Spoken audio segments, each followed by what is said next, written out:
Serious? Hey now. What's on weapon? I'm just looking for a way to even. Hey now, FM the town. I say if there could not live there.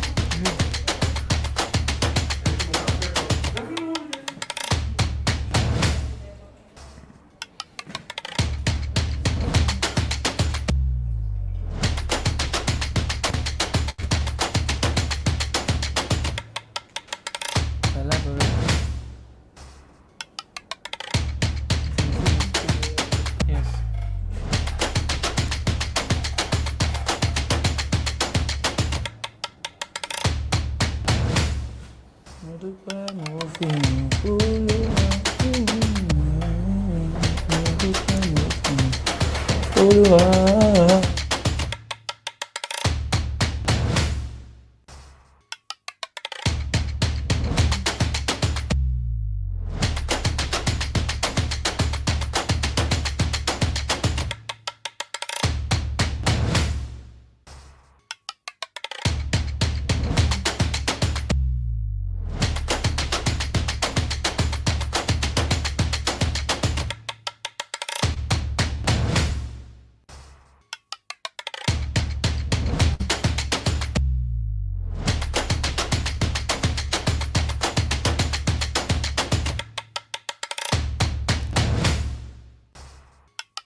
Hello and welcome to Afternoon Vibes.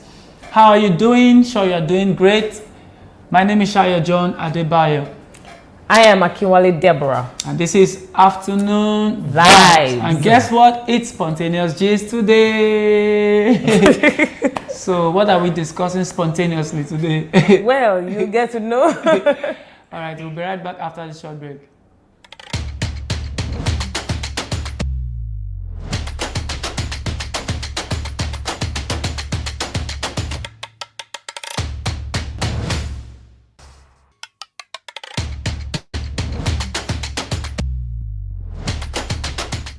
Welcome back. Welcome back. Is there in any way that you've heard a story and the moral lesson was just, well, like some people would say, mad. But there are some things, today our spontaneous gist is going to be that we'll be giving you short stories and you're going to get your moral lessons from them. Yes. So we have a number of them as the time will give us to give you a story. And if you can, or if you don't mind, you can send us a message, give us a comment online on what you learned from each story. Yeah. So we start from the first one. The elephant rope. The elephant rope. Yeah. A gentleman was walking through an elephant camp, and he spotted that the elephants weren't being kept in cages or held by the use of chains. All that was holding them back from escaping the camp was a small piece of rope tied to one of their legs.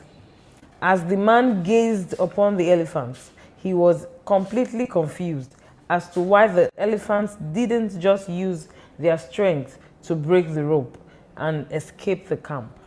They could easily have done so, but instead they didn't try to at all. Curious and wanting to know the answer, he asked a trainer nearby why the elephants were just standing there and never tried to escape. The trainer replied, "When they are very young and much smaller, we use the same size rope to tie them, and at that age, it's enough to hold them. As they grow up, they are conditioned to believe they cannot break away. They believe the rope can still hold them, so they never try to break free." Moral of the story, right?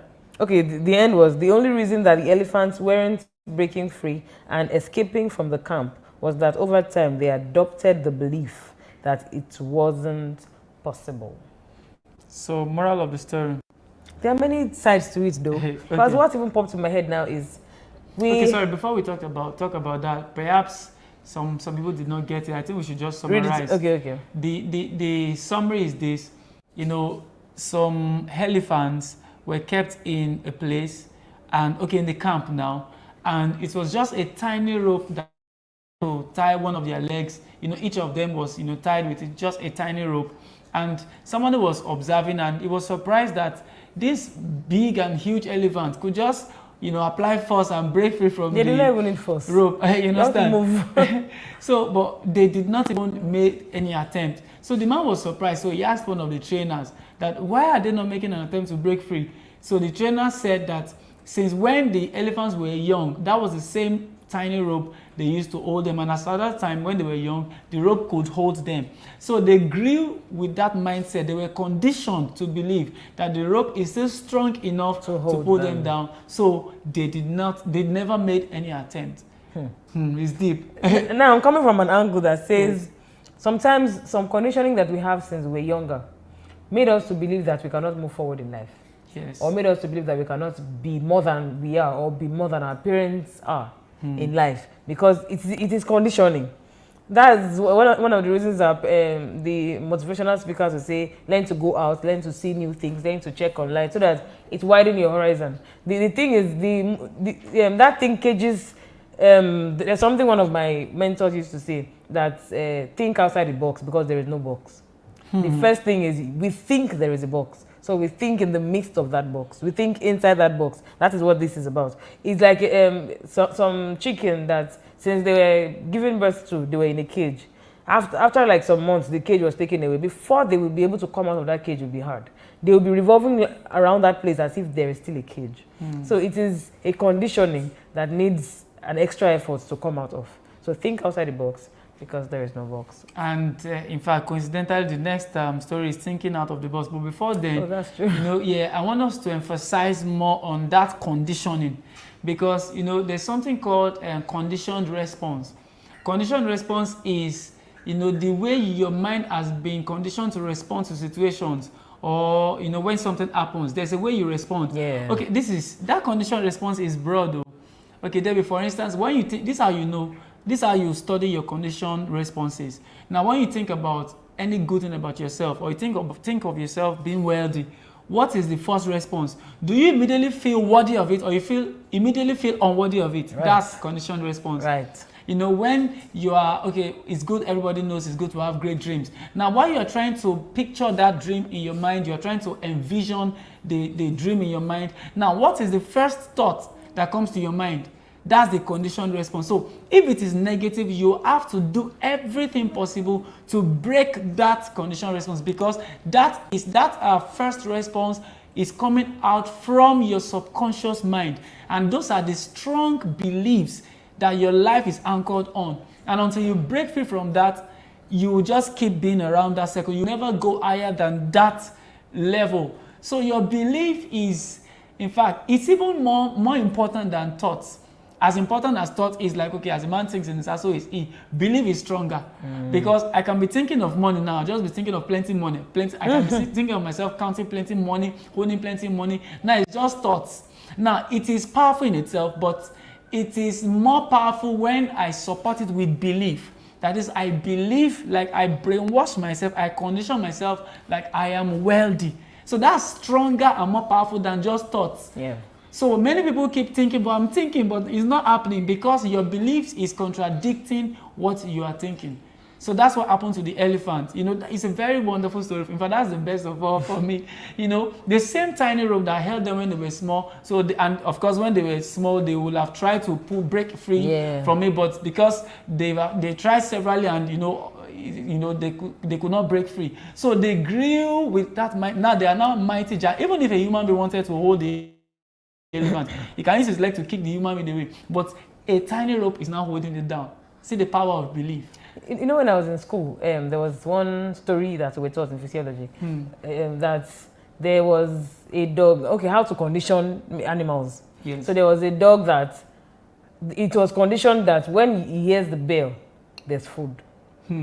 Over time, he did not. It was not as if he was born to know that bell was food. It was more like he was hungry and he would hear the bell, but he would not know what the problem was. He would just say that he came around and he saw food. Over time, so anytime he hears the bell, he runs to that spot where there's food. Is already a conditioning that he will not think of anything else. Even if the bell was from a secondary school that was built beside them, he has heard the bell, he will go to check if the food is there. So it is a thing that we can even do for ourselves, to condition ourselves to whatever we want to be. Yes. We should not believe that we are stereotypic. We can even be stereotypic in what you want and not stay in what you don't want. So being stereotypic is not something that we cannot break from. It is not a rigid thing. So we can recondition ourselves, like the part of thinking, learning, unlearning, and relearning. So we can condition ourselves again into that better part that we want to be, instead of this one that we are not good, that is not good for us. Yes, I like that. So as we move to the next story, I just want to buttress that last point, that reconditioning. So what you need to do now is to go, because the truth is, about 80 to 90% of people living on planet Earth have so many strong conditioned responses or conditioning that everybody does. Yeah, everybody does. So only a few percentage have learned. So what you need to do now is you need to travel deep down into where your thoughts are springing from, your beliefs majorly. So when you think about good things about life, what comes to your mind? Do you feel because that's where it is. You feel unworthy or you feel worthy of it. Do you feel like I can achieve it or I cannot? Yeah. So once you see that response is negative, and don't deceive yourself, you understand? Even if your mind is saying I can do it, but deep down in your subconscious mind, it's a no. So you need to address it. You need to go back there and change it. Because there's a power to change. You can change your beliefs. You can change don't try to fight too hard. Just be aware that you need to change this and be conscious. Be doing it every day. Keep speaking words. Speak positive words concerning yourself. I'm a success. Deliberately speak words contrary to what that negative belief is saying. Keep saying it. And over time, words create pictures. So over time, what you are saying will create your reality. Your subconscious mind will change and align with everything. Once that happens, once you achieve that unity, no force can stop your success in life. So there's just one that came to my mind about conditioning children too. So I've heard some people that will say, in Yoruba they will say modelo she. You can say he's being a child, he's just being childish, leave him alone. It's something that you can train a child and condition a child from childhood. I was watching something this morning that was it was about conditioning a child to do what you want him to do. That escaped my mind. But anyways, we should learn to do the thing over time, even when it feels like this child is not getting, is not taking correction or is not doing this or that. Just continue to do it. It's like the elephant. I'm sure for the first few months of being tied, it would have struggled. If it struggled at some point, I feel like, see, lose it. It's struggling too much. But they left it.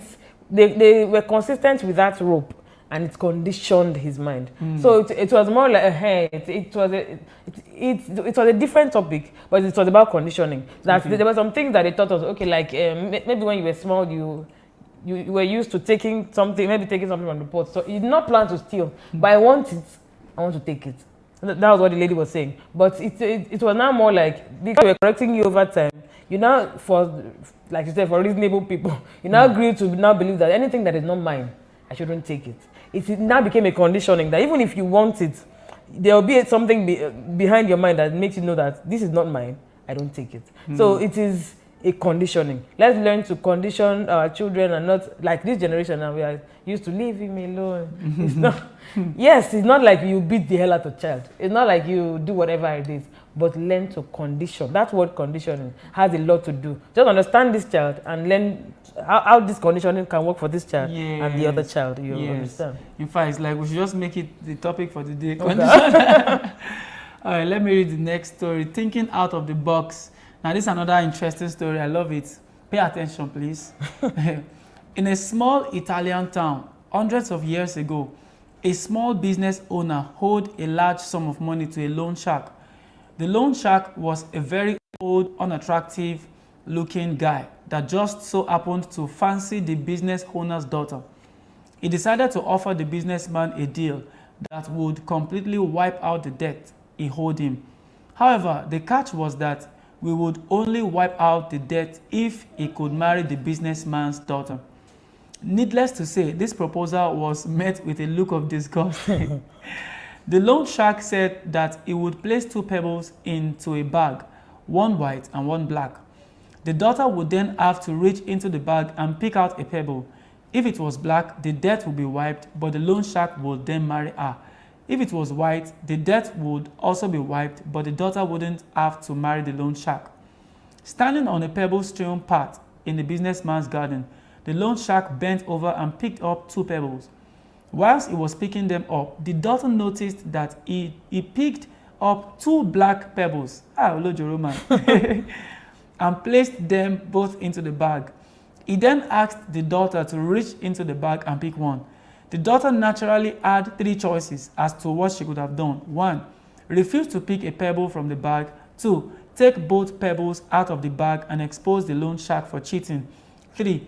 Pick a pebble from the bag fully well, knowing it was black, and sacrifice herself for her father's freedom. She drew out a pebble from the bag and before looking at it, accidentally dropped it into the midst of the other pebbles. Accidentally in quotes. Yeah, in quotes, exactly. She had it all planned out too. She said to the loan shark, "Oh, how clumsy of me. Never mind, if you look into the bag for that one that is left, you'll be able to tell which pebble I picked." The pebble left in the bag is obviously black, and seeing as the loan shark didn't want to be exposed, he had to play along as if the pebble the daughter dropped was white and clear her father's debt. Moral of the story, it's always possible to overcome a tough situation through out of the box thinking and not giving to the only options you think you have to pick from. Okay, let me quickly summarize the story. Also, the summary is that a businessman owed a loan shark. What am I saying? Okay. Yes, now owed a loan shark. The person is the loan shark. Sorry. Yes. So the person was owing him. Yes. That's what exactly. And then the loan shark gave a deal that okay, I'm going to get 2 pebbles, one white, one black in 2 bags. So and the deal is this. That's because he likes the daughter. The daughter of the businessman. So we're looking for a way to get through to the daughter. Exactly. So the catch was that the daughter will pick one out of the bag. So if she picks black, the one that has the black pebble, it means he would wipe out the debt and he will still marry the daughter. But if she picks the white pebble in the bag, he would wipe out the debt and not marry the girl. But the man, out of his ojoro funny, he went and picked 2 black pebbles, no white, you understand, and he put the 2 in the bag. So the girl saw him when he did that. So she too had her plan. So when she just got there, she picked one of the pebble and mistakenly dropped it amongst other pebbles and said, "Oh, that was a mistake, like it was accidental." So the girl now said, "Okay, sir, just check the other pebble. Whatever color is there, we'll let you know which one I chose." Obviously, it was black that was in the 2. So, and the old man knew it was also black. So which means it was white that, dropped. Meanwhile, it was just a strategy. And that was how she cleared her father's debt. I would like to point out that there were only 3 choices that she had. Yes, naturally.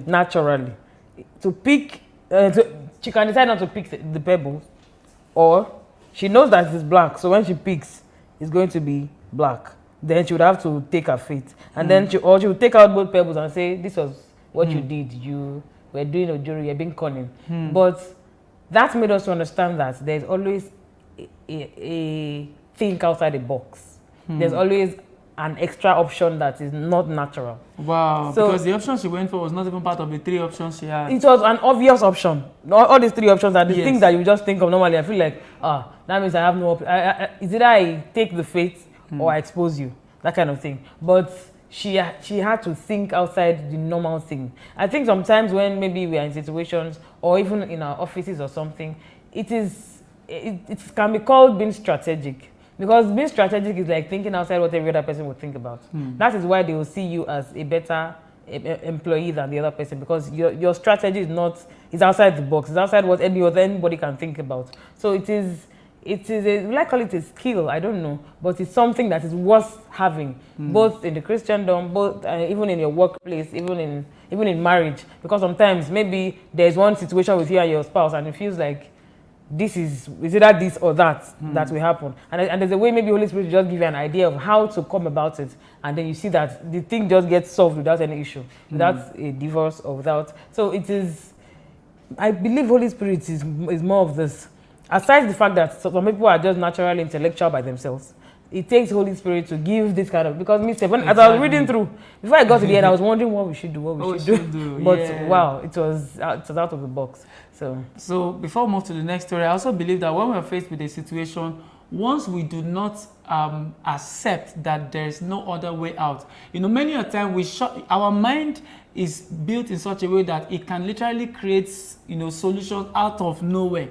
But many a time we are the one that shut it down. Like this thing, there's no way out. And then the mind also say, all right, as a Lordship, there's no way out. But somebody has said that when there's a will, there's a way. So which means when you keep focusing on that particular thing, there must be a way out, there must be a solution. Somehow you arrive at, look at the man that invented the light bulb now. He kept trying this way, trying that way, trying this way. Of course, the mind will keep suggesting, okay, do it this way, till eventually he got the answer. So, okay, if we do not give up, there will always be a solution. Like we shouldn't always, the lady now, she had just 3 options, and what she went for was not even part of. So that was like out of the box thinking. Like, so just don't accept a no for an answer. Don't accept that, okay, there's not, even if you want to embark on anything and there's no resources, just believe. Start from the end. Have the big picture, thinking that this thing is achievable. This thing, imagine the redemption camp now. Look at how large it is. It takes someone that has broken, even out of the box. You understand? To be able to conceive this kind of vision. God told Pastor E. Adeboye that I was going to give him a city.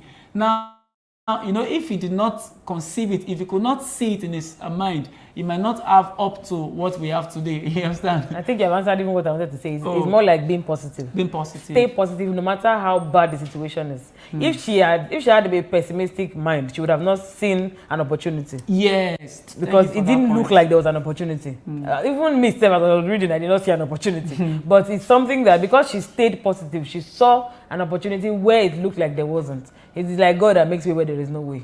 So it's because there is always a positivity in mind. No matter how bad your situation is, stay positive. All right, the next story. Right. I will. And it's okay. The group of frogs. The group of frogs. As a group of frogs was traveling through the woods, 2 of them fell, 2 out of those group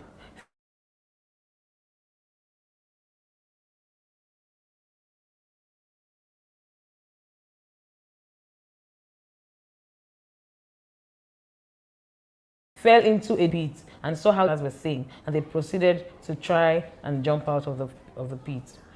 Despite their efforts, the group of frogs at the top of the pit were still saying that they should just give up, that they would never make it out. Eventually, one of the frogs took heed to what the others were saying, and he gave up, falling down to his death. The other frog continued to jump as hard as he could. Again, the crowd of frogs yelled at him to stop the pain and just die. He jumped even harder and finally made it out. When he got out, the other frog said, "Did you not hear us?" The frog explained to them that he was deaf. He thought they were encouraging him the entire time. Wow. Moral of the story: people's words can have a big effect on others' lives. Think about what you say before it comes out of your mouth. It might just be the difference between life and death. Because their words made that one to take heed and die. If he had actually listened to them, to this one that came out, it might have taken heed and died. So what comes out of your mouth? Even the Bible says that we should let our words be seasoned with salt, with grace. So whatever it is that we know that can bring somebody down, even if it is a fact in court, it's better you keep it to yourself than discourage someone. Except it's God that is, even God will not lead you into discouragement. It is, don't let your words be the one to put someone down. Don't let your words be the one to make someone feel depressed. Even when you're angry, even when you feel like you want to state your facts, watch what you say. Watch what you say. And this is another very, very inspiring story. You understand? So so another thing is, how will I put it now? Now the energy he had within him, that was the one that eventually survived. The energy he had, you know, okay, the point I want to make is we can actually create the energy we need to pull us through any situation. You understand? Because the first person, what he heard, you know, words are very powerful. You know, so what he heard, you know, killed the energy, killed the drive, killed the enthusiasm to even try, and then he just gave up. But this other person, he did not hear what they were saying literally, verbally, but the impression he got was that they were trying to encourage him. That you can come, you can come. So that kept building the energy. So and now the energy was not given to him directly from them, but he generated it. It was more like the mind just received an energy and brought it about. Yes, so this is another very, very powerful story. So which means you have, that's what they say, you have all it takes to, you know, be just anything. Exactly. So many a time is, except when you say no. When you say no, like somebody, there was a quote that, okay, if you think you can or you can't, you're right.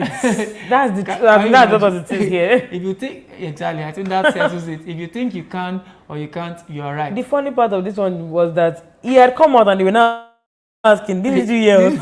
Like, why did you not stay there and they did not even celebrate his comment. Imagine, that even tells you the kind of world we live in. You know? In a way, yes, be an encourager. Be someone that your friends can say, if, because of you, I was able to do this. But also, you now being at the receiving end, don't always listen to what people say. Learn to encourage yourself in the Lord. Because, again, there's something like that. I'm going to say if there's something like that. The Bible said David encouraged himself in the Lord. Learn to do that. Yes, we giving out should give grace, should give encouragement, should give the right thing, the right energy, the right vibe. But we receiving, we know that not everybody will give that. So sieve the energy you receive and encourage yourself in the Lord. In the Lord, yes. I think you read the next story. I will. A pound of butter. There was a farmer who sold a pound of butter to a baker. One day, the baker decided to weigh the butter to see if he was getting the right amount, which he wasn't. Angry about this, he took the farmer to court. The judge asked the farmer if he was using any measure to weigh the butter. The farmer replied, "Honor, I am primitive. I don't have a proper measure, but I do have a scale." The judge asked, "Then how do you weigh the butter?" The farmer replied, "Your Honor, long before the baker started buying butter from me, I have been buying a pound loaf of bread from him. Every day when the baker brings the bread, I put it on the scale and give him the same way in butter. If anyone is to blame, it is the baker." He does not have a measure, but the same thing he used to weigh the bread he was buying from him, and it was the same 1 pound, 1 pound. He felt, if this is 1 pound, then the butter I'm giving you too is 1 pound. He was being sincere, but that one got whatever he gave out. Oh God. Whoever must have wrote this story must be a very intelligent person. The moral of the story says, in life, you get what you give. Don't try to cheat others. Wow. You get what you give. It might not be the same person. This one was the same person. It might not be the same person you did it to, but you get. The universe has a way of bringing back whatever energy you bring out. Debbie, do you know that, you know, it's very easy for people to just say, maybe when somebody does something wrong or bad, they'll say, "Imagine, I can never do such. I can never do so. Why would somebody do that? I can't even imagine myself doing that." And it's a lie. It's a lie. If that same person is similar situation, you might even do worse.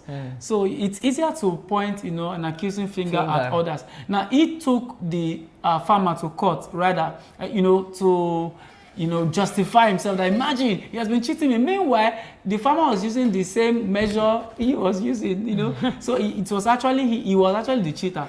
So we are quick to. It's in the Bible now. It says, "You that you're talking about which one is it, the beam in your the mote in your neighbor's eyes or something about when that. Something heavier is on your own." Yes. And that's just how it always is most of the time.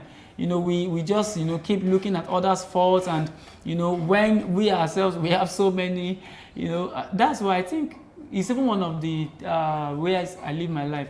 I hardly blame people. I hardly criticize. You understand? Sometimes when I find myself maybe talking or criticizing, I check it like, why? Because it's unlike me. I somehow just leave people, just leave them, you know, whatever reason this person Has. I will just, you know, because somebody said never say never. Because many a time when you say this, I can never do it, life will come and test you. Even Satan will come and hey, you can never be. Let's quickly do some more drama. So even the Bible says, do unto others what you want them to do unto you. Exactly. So that, I think that's just the scriptural. Okay, so I'm sure you're enjoying these short inspirational stories. Me, I'm enjoying it actually. Very well. Yeah, all right, we'll be going on a musical break now. So when we come back, we'll continue. We have more interesting stories for you. It's spontaneous gist today actually. So no topic in particular, just spontaneous. When we come back from the break, there might be Debbie's okay. Let's go on the break. All right.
Welcome back. I'm sure you enjoyed the music. So it's spontaneous gist today. We are here for you. Vibes, exactly. So and our discussion has been spontaneous. So actually we're looking at short, inspiring stories today, and then we look at the moral of the story. So our next story is this: the obstacle in our path. Now follow me. In ancient times, a king had a boulder placed on a roadway. Boulder, B-O-U-L-D-E-R. Yeah, a boulder placed on a roadway. He then hid himself and watched to see if anyone would move the boulder out of the way. Some of the king's wealthiest merchants and courtiers came by and simply walked around it. Many people loudly blamed the king for not keeping the roads clear, but none of them did anything about getting the stone out of the way. A peasant then came along carrying a load of vegetables. Upon approaching the boulder, the peasant laid down his burden and tried to push the stone out of the road.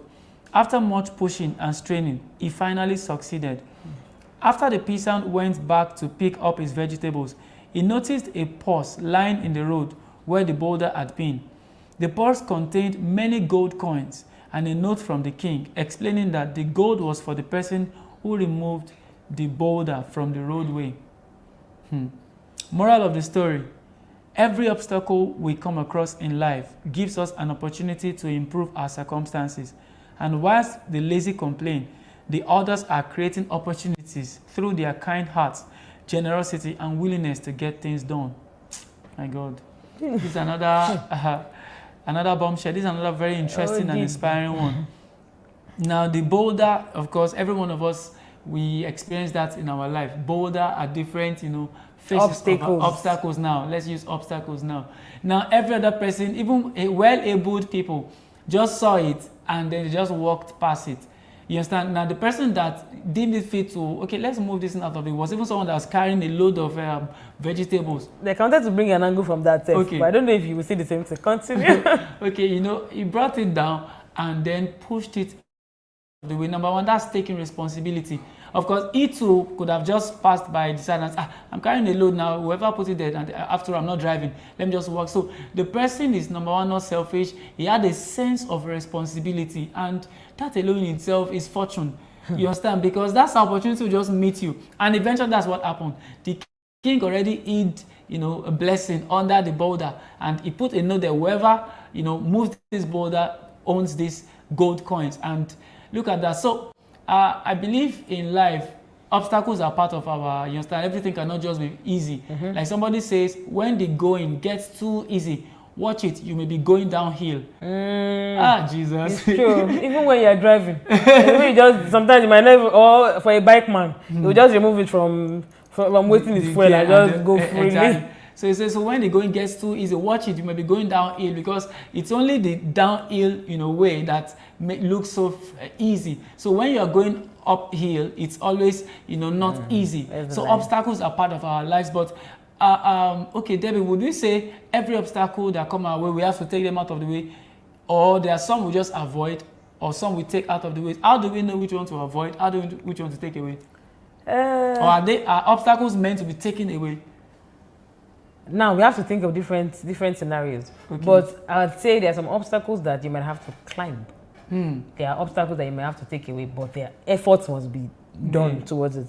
There are some people that will say that when you have seen that something gets you angry, or something gets you cranky, or something makes you complain, it's possible you have a solution to that problem. Like it's possible that is an opportunity for you to climb the ladder. Okay, like if it's an obstacle, are you going to see it as a ladder to a better place, or as a road for you to pass, or something that you just see and go back? And funny how this farmer had his own burden. Even in the story, he said he dropped his burden. So imagine that you're in an office and people are complaining about different things. I feel like when everybody has what he's going through in his own, let the MD to experience his own trouble in the office. It's not my company. Let me face my business, because me I have what I'm going through. The truth is, everybody has what he or she is going through. But are you ready to take responsibility, like Shayo said? Are you ready to take responsibility for where you are? If you can't do something about where you are, then don't be there. It's better you're not there than you are useless there.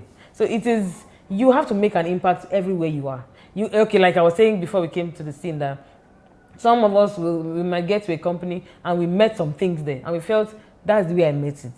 So let me just leave it the way it is. I don't know why it is like that. Why can't you question some things? That's why some strategic people in the company are taken exceptionally seriously than you, and you feel like they are being biased. It's because those ones see problems, talk about it, and get solutions to it.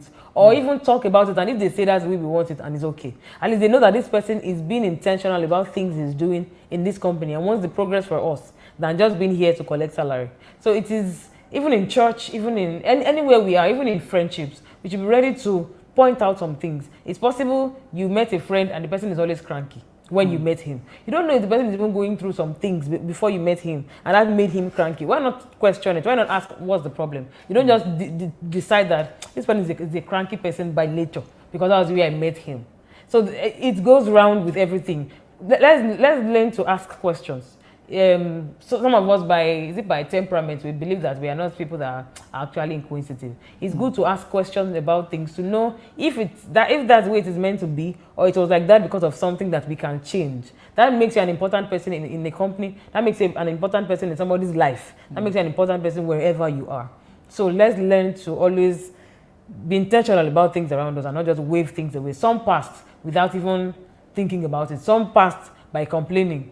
Yes, there are some of us that complain a lot about some things that we're not ready to even think of something that can make it better. Even in the house, you might complain that who put this thing here, who put this thing here. You instead of you to carry it and put it somewhere else, you just complain and pass. And then maybe something happened, maybe somebody tripped off over the thing and you felt like, and I was complaining that somebody put it there, nobody else, why didn't you put it away? Yeah. So it cuts across many other things. And you know, based on the moral of the story, I would like to draw our attention. He said, every obstacle we come across in life gives us an opportunity to improve our circumstances. Every obstacle rather, we come across in life gives us an opportunity to improve our circumstances. That is, to make our life get better. And whilst the lazy complain, like Debbie had said earlier, the others are creating opportunities through their kind hearts, generosity, and willingness to get things done. So it's basically how you see that situation, you understand? You know, it boils down to, in fact, the kind of person you are. Now, this person did not even know that there was any blessing attached to that. It was just being him. And nobody was there. Maybe if people were there, we say, I want to do eye service. It was just him alone. So it shows the state of his heart. So many a times, the things that we do, we don't really do it. We think we are doing it for others, maybe good or bad, but life is ripple. There's this ripple effect. It comes back to you. It comes back to you. So learn to don't just let things pass. Like Debbie said, you saw things not going right, or you saw something that is within your capacity to fix. You just say, it's not my responsibility. Let it just go down. Let it just go that way. And you want to say something? You know, sometimes I will still come back to company. Sometimes we complain that they give this person responsibility that they give me, or they put this person, they put some people in a higher position and they don't put me there, and we are just there being dormant as employees. But we don't see the fact that, like we always say, see the behind the scenes of why they are putting this person and not me. What is this person doing to this company that I'm not doing that is making them to feel like this person is better than I am? Not in the place of envy or comparison, but in the place of what is that thing I'm not doing that I need to do better. Person is has become a strategic partner of the company because the person always brings something to the table every time, and it makes the company better. The person gets things done. It's not because the person wants to show off or the person just wants to show that I'm better than you, but that is who the person is. So why not you two get better at what you do, focus on the things that are not looking right, or even the things that are looking right or that are right, you work on getting them better. That makes you a better person and better for a leadership position than just being dormant. So I think that's good. I think you read the next story. Just service. The butterfly. A man found a cocoon of a butterfly. One day, a small opening appeared. He sat and watched the butterfly for several hours as it struggled to force its body through that little hole, until it suddenly stopped making any progress and looked like it was stuck. So the man decided to help the butterfly.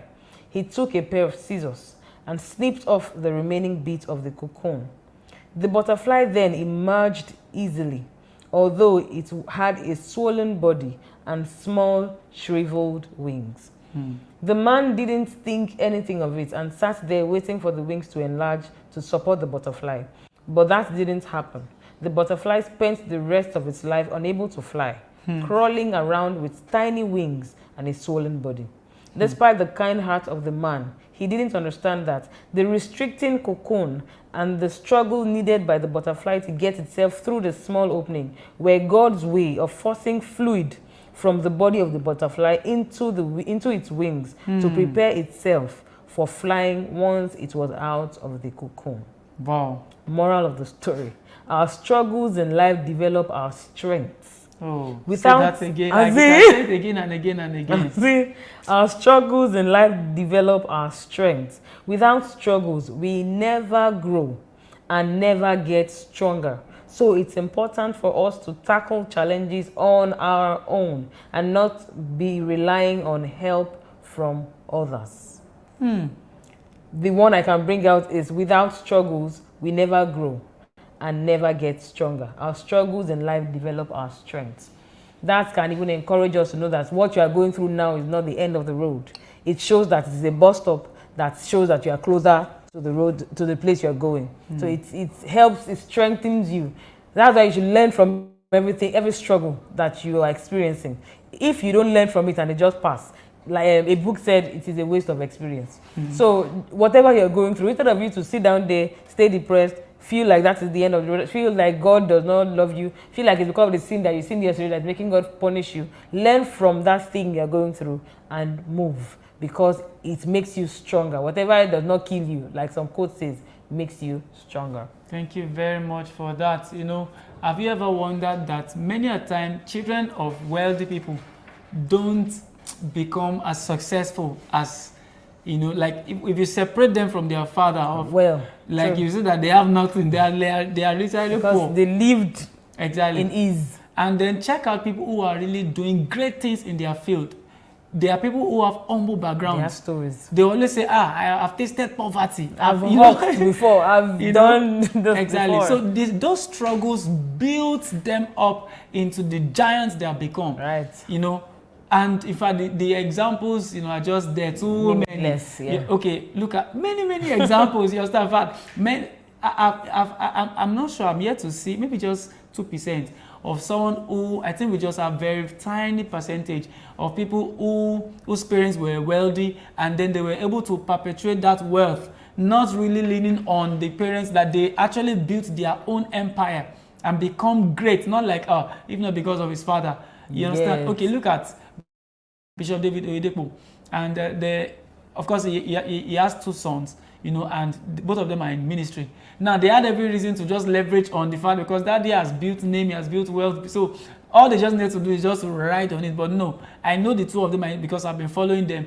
Each of them, they said no, that I must. He struggled, he worked to get to that height. I'm not going to say because my daddy, no. He said, I'm going to work my way to the top. And right before our eyes, over the years, we saw both of them, Pastor Isaac and Pastor David Oyedepo Jr., we saw both of them rose. That it wasn't even Papa that was recommending, okay, do this, put them here. It was the church council, as a result of the results they are giving out, that, you know, they are giving them placement, the kind of authority they give them and the assignments they give them. So what I'm trying to say is, I think that's part of the tiny percentage of people who refuse to rely on father's wealth. So, and decide to go through the normal struggle that, you know, and that is, you know, I used to say something that when you just find yourself in a place that you do not work for, you will not feel worthy of that level. So, and as long as you continue to feel unworthy of it, life will bring you back to where you are worthy. You feel worthy. You know, so it's better you just pay the price. It's the way life is designed. It's when we get to heaven that there's no struggle, there's no, you know, but as long as in this life, in fact, enjoy the challenges. Don't call it problems. Enjoy your, yes. Don't call it problems. You understand? It's bread for you to eat. And God has said that He will not let us be tempted beyond what we can bear. So, you know, it's about how you see. In fact, all of the stories are interwoven. It's about how you see it. It's about the perspective you have. It's about your mindset. You say, if you see that situation as a death situation, a situation that can kill you or that you cannot cross over, that's exactly how it is. You're right. Exactly. If you think you can or think you can't, you're right. So, you know, it's majorly your belief system. There's nothing you really believe you can do that you will not be able to do. So it's majorly your belief system. It's majorly, and you know, Debbie, there's a way you can go through pain and not really feel the pain to the degree of how you should feel it. Depending on your conditioning of the mind. Exactly, conditioning of the mind. Exactly. In fact, you can literally pain. You can just, there's a way you can condition your mind and you just get at ease with the pain. And it's not as if you're not feeling pain. No? Yes. But there's a way, there's just an ease with the pain. Exactly. It's unexplainable. It's internal. Yeah, I'm coming from an angle where some people have good intentions, but that good intention can sway you off where you're going. More like, maybe you know that you want to be maybe an actor, and you've struggled for like 5 years, maybe to get into this, to get into that. People are like, don't stress yourself. Just come and work in my company. They actually don't want you to stress yourself. But where you are going to feel fulfilled is in acting. If you actually go to work for the person, you might make money, but the person might not. Have you heard of rich people that still go depressed? Rich people that still commit suicide. It's because they are not finding fulfillment. They just feel like, after all I've done, it's the only money that actually is the reward for this. Because they feel like there's something that they are not getting, that they themselves don't know about. So where you are going to find fulfillment, or where God has sent you, don't let somebody's good intention sway you off. Because it feels like you are struggling, and it feels like this stress is not meant to be, because there's a better place. You might actually see something that looks like a better place, but is that what you're actually meant to do? Go through this experience with joy. Find joy in what you're going through because of the light at the end of the tunnel. Said even Jesus himself had to see the light at the end of the tunnel to be able to endure the cross. He said because of that which was before, that which was coming at the end, the glory, the crown that he was going to receive, he endured it. So if you actually see the light at the end of the tunnel, it will be easy for you to go through that thing without seeing it as a regret or as a problem. Yes, thank you very much. Okay, I think we can say one or two more stories. Yes. Okay, the next one is control your temper. Debbie. I read it. I say control. No, let me read that. Okay. I say control your temper. I'm calling your attention. Right. I'm just kidding. No, I don't have temper issues in case you're thinking so. No, I'm just trying to pull her legs here. All right. There once was a little boy who had a very bad temper. His father decided to hand him a bag of nails and said that every time the boy lost his temper, he had to hammer a nail into the fence. On the first day, the boy hammered 37 nails into that fence. Wow. The boy gradually began to control his temper over the next few weeks, and the number of nails he was hammering into the fence slowly decreased. He discovered it was easier to control his temper than to hammer those nails into the fence. Finally, the day came when the boy didn't lose his temper at all. He told his father the news, and the father suggested that the boy should now pull out a nail every day he kept his temper under control. Wow. The days passed, and the young boy was finally able to tell his father that all the nails were gone. The father took his son by the hand and led him to the fence. Listen. You have done well, my son, but look at the holes in the fence. The fence will never be the same. When you say things in anger, they leave a scar just like this one. You can put a knife in a man and draw it out. It won't matter how many times you say, I'm sorry, the wound is still there. Moral of the story, control your anger and don't say things to people in the heat of the moment that you may later regret. Some things in life you are unable to take back.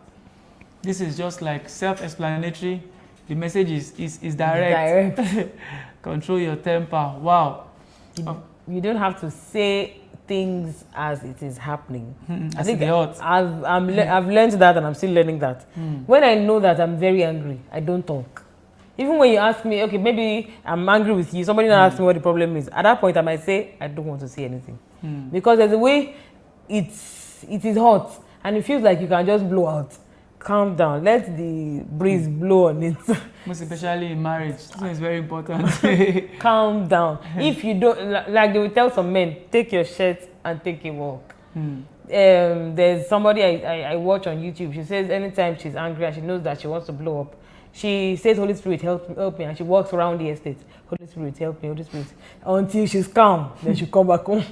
Because it's, and some they'll say, take a walk as if you are going to a very far place. You get to a point and feel like, where am I even? And you're just like, is it even worth the walk? And you, even walking back home, the tiredness, before you would have forgotten about it. It's better than talking now. I want to say my mind. I want to see how it's doing me. And you can't take back whatever it is you have taken out. You might have to say, I'm sorry for the rest of your life, because if you yourself regret that thing you've said, it's better not to see anything at that point. No matter how much the person wants you to talk, you can say you will talk later. If the person is not accepting, because there are some situations it feels like this person wants me to say it now, take a walk. Tell the person, let the person know that I'm angry at the moment. I don't want to see anything now. Please give me time. No matter how angry you are, it goes a long way than just wanting to say your mind. The truth is just that, this issue of control your temper is even the Bible, advises in different places. You understand? Okay, there's a place it says, he that is slow to wrath is of great understanding. Because that time you are in wrath, you are angry, if you speak or you act that time, you are most likely to be wrong. And you're most likely to regret whatever you have said or done. So I think just like Deborah said, the best thing is when, you are angry, just keep quiet. Keeping quiet does not mean weakness. It is, the Bible says you are of great understanding. Because anger spoils things, like it spoils things fast. A like lot. fast. You know, like sometimes when I see some of these, you know, thugs fight, and then they bring out sharp objects, bottles, knife, and they begin to shoot themselves and all of that. So I'll now imagine, okay, after the whole fight, each of them will now go and be nursing the pains. Yes. Now, that thing that caused, that made them inflict the pain on themselves is something they could actually maybe just walk away, because eventually you find that they are all friends. You know, sometimes they would have forgotten what caused the fight. Exactly. And then from there, in fact, it can lead to, okay, they begin to, you know, pursue one another. If I can lead to loss of life. You know, so anger is, you know, it doesn't do something, it doesn't do, how will I put it now? It does bad always. It does bad always. So we should just pray to God, you know, like it's something that can be worked on. Yeah, if you say that, okay, this is a weakness. I think, yeah, there was a point in my life, I noticed that I was, I thought it was just a coincidence. So I noticed that I was getting angry more easily. You understand? And it didn't occur to me until I did it to my mom. Wow. We were, you know, discussing on an issue, and I just snapped. No. So she now said, she just called me because she knows that this is not my son. She now said, but lately I've been observing you that you've been getting angry more easily. I just calmed down. I went back. Thank God you did not even. You were not defensive. Because that happens to many people, that they don't even see their weaknesses because they're always defensive. No, it's because you got me angry. I don't get angry normally. So I just went back. I now replayed some previous events, and I saw my reaction. I said, wow, that's true. I started praying. Now, the funniest thing is that I did not know that thing has been there always, because when I now started praying about it, my attention was now on it. I was reacting the more. I now had to take it. So, Lord, you have to help me. Like, so later on, I just saw that the grace came again. I had choice. I could, okay, I won't be angry about this. And so you can actually overcome it. Don't be defensive. Admit it. Okay, this is a weakness, and you can work on it. It's a choice, a conscious effort. There's something that somebody says, that nobody gets you angry. You are the one that decide to be. Okay, it's more like when we were smaller, that a fellow child will say, yeah. What gets you angry in this? Just say, what gets you angry in showing you my palm? But it's just a conditioning that you are beating my father. Even if you are beating my father and mother, what difference does it make? Does it change who they are? So it is just because we think, maybe from our own pride or our own experiences or insecurity or something, we get angry at some things that are not even necessary. So you decide to be angry. You can give reasons for the person doing what the person did, and it can just take down the whole anger. Sometimes just give the person an excuse, or give enough rope for the person to offend you so that it won't arouse anger in you. I hope you've been learning a lot of things. Sure, and in fact, it's been a wonderful time. We have more stories here, but because of time now, we have to actually, you know, end the show now so that our director will not flog us. Report us to the management, and they will not give us our salary. All right, so sure you had a great time on the show today.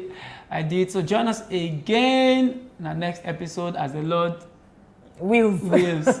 My name is Shayo John Adebayo. As the Lord wills. I'll talk about it after the talk.